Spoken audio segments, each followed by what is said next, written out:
Hello student, आज के हम इस वीडियो में पढ़ेंगे क्लास 11 का सब्जेक्ट फिजिक्स और उसमें हम चैप्टर पढ़ेंगे motion in a straight line और उसका बहुत इंपॉर्टेंट टॉपिक पढ़ेंगे हम equation of motion by calculus method. Next, अब हम जानेंगे टाइप ऑफ इक्वेशन। हमारे पास equation of uniformly motion by calculus method हमारे पास चार इक्वेशन है। फर्स्ट इक्वेशन है वेलोसिटी टाइम रिलेशन जिसका फॉर्मूला है v माइनस में u equals to at। Second है हमारे पास distance time relation s equals to ut plus half at square. Third है हमारे पास वेलोसिटी टाइम रिलेशन जिसका फॉर्मूला है v square minus u square equals to 2as। And fourth है हमारे पास distance travelled by an object in nth second जिसका हमारे पास फॉर्मूला है dn equals to u plus a by 2n minus 1।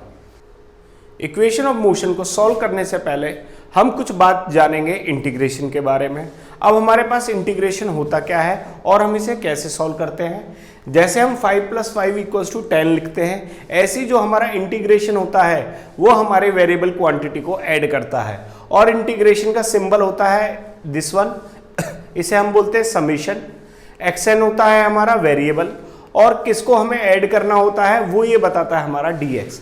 जैसे यहाँ पे हमारा क्या है dx, तो ये हमारा बताएगा कि हमें किसको इंटीग्रेट करना है x को। जैसे अब हमें यहाँ पे इंटीग्रेट किसको करना है x को। सपोज हमारे पास इंटीग्रेशन का बेसिक फॉर्मूला है x की power n dx equals to x की power n+1 upon n+1 plus में c। Let some example. अब हमारे पास एग्जाम्पल आया इंटीग्रेशन एक्स वाई इंटू में dy। अब सबसे पहले हम जानेंगे कि हमें इंटीग्रेट किसका करना है। तो यहाँ पे इंटीग्रेशन दे रखा हमें dy, यानी कि कौन ब्रेक हुआ है हमारे पास y। तो हम जो हमारे पास ब्रेक होता है हम उसी को इंटीग्रेट करते हैं। तो हम किसको इंटीग्रेट करेंगे, y को।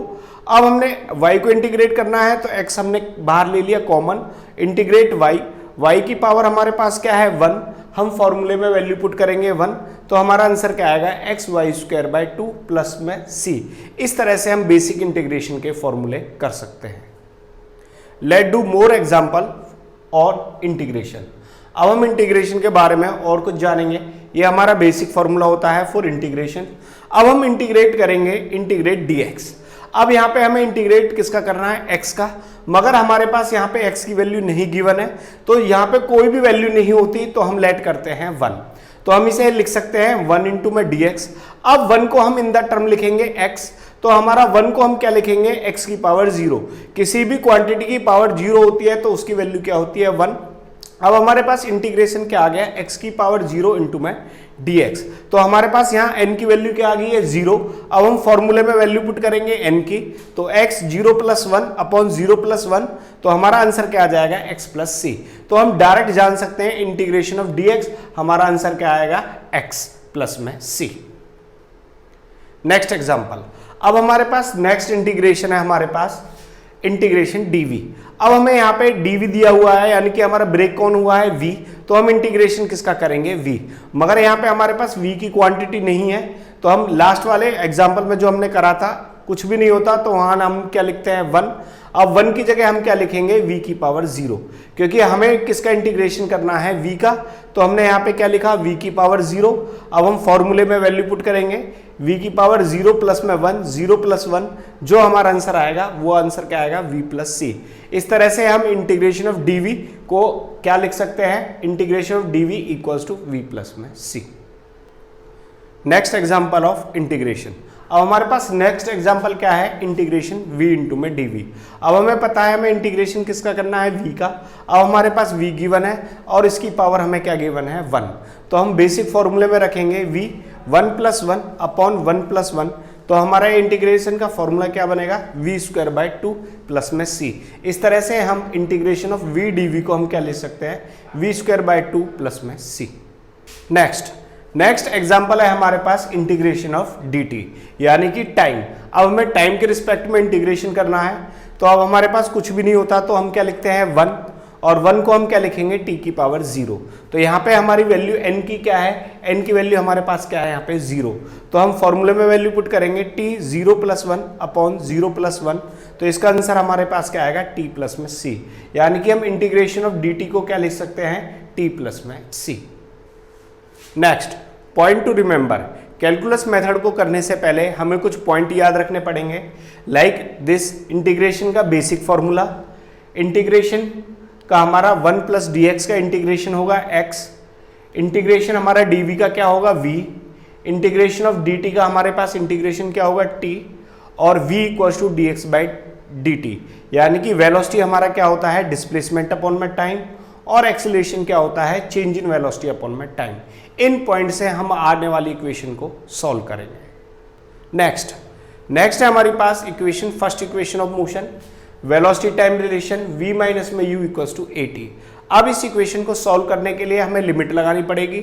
हमारे पास टाइम की लिमिट है 0 टू t और हमारे पास वेलोसिटी की लिमिट है u से v, यानी कि कोई भी ऑब्जेक्ट हमारा इनिशियल वेलोसिटी से फाइनल जा रहा है और उसका टाइम पीरियड क्या है 0 टू t।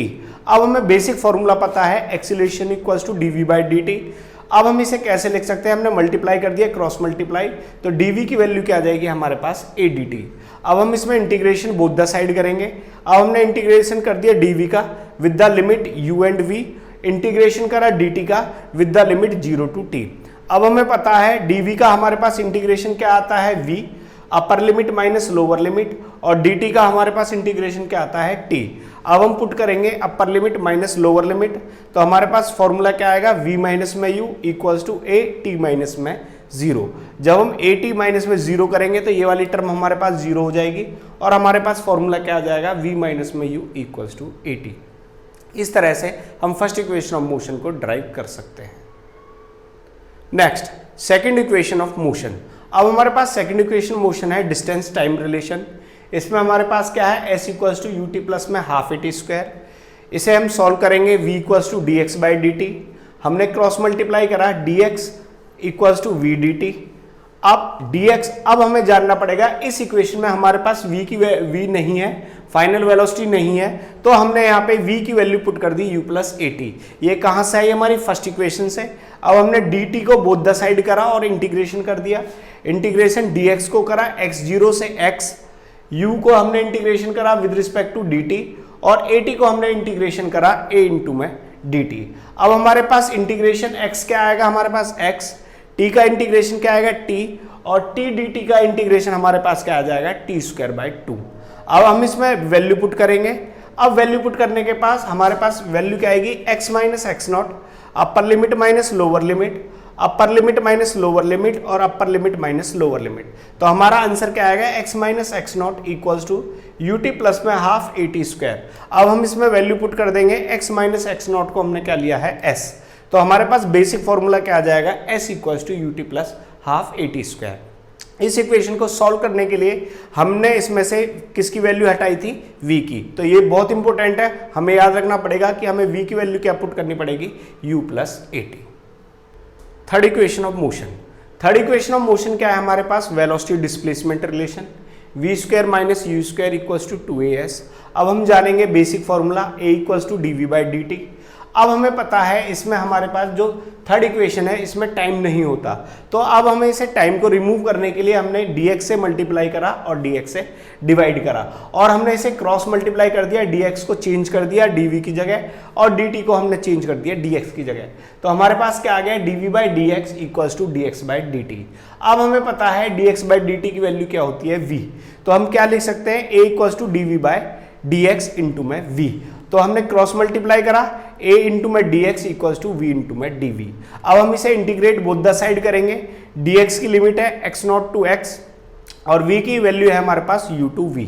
अब हमें पता है इंटीग्रेट करने के बाद कुछ भी नहीं होता, a हमारे पास बाहर आएगा, तो इंटीग्रेट क्या आएगा हमारे पास x, इसकी वैल्यू लगाएंगे x नॉट टू x, और v dv का इंटीग्रेशन क्या आएगा हमारे पास v square by 2, v by 2, upper limit minus lower limit, a equals to x minus x not, v square minus u square divide by 2।